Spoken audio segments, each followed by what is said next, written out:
ویسے تو اور بھی حوادث آئے ہیں جن سے ہمیں دوچار ہونا پڑا، لیکن سب سے بڑا حادثہ آج تک بہرحال سقوط مشرقی پاکستان ہے۔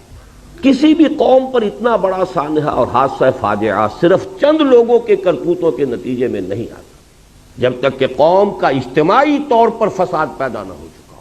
افراد کی برکتیں تو پھیل سکتی ہیں کہ پوری قوم کے اوپر سائبان بن جائیں، جیسے نیکیوں کا قاعدہ ہے کہ 10 گنا سے 700 گنا تک بھی اللہ تعالیٰ اجر دے گا، لیکن گناہ کی سزا بالکل حساب کے مطابق ملتی، زیادہ نہیں ملتی۔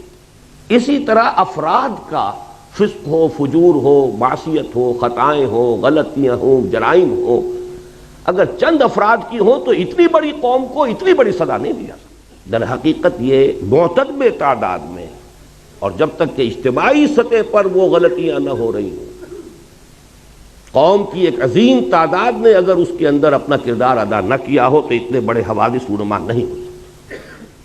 جب اجتماعی فساد ہو گیا تو جو لوگ فساد میں خود ملوث نہیں ہیں وہ بھی مجرم ہیں، انہوں نے روکا کیوں نہیں؟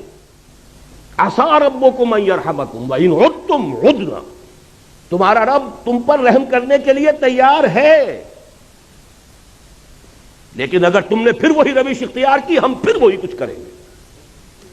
یہ قانون ہے اللہ کا، لیکن جو صورتحال ہے وہ یہ کہ ہم نے کوئی سبق نہیں سیکھا۔ مجھے بتا دیں، اور میں یہ نہیں کہتا کسی اور کو دیکھیے، اپنے گریبان میں جھانکیے، آپ کے لیل و نہار، آپ کے روز و شب، آپ کی مشغولیتوں اور دلچسپیوں میں سرے منہ کوئی فرق واقع ہوا ہے؟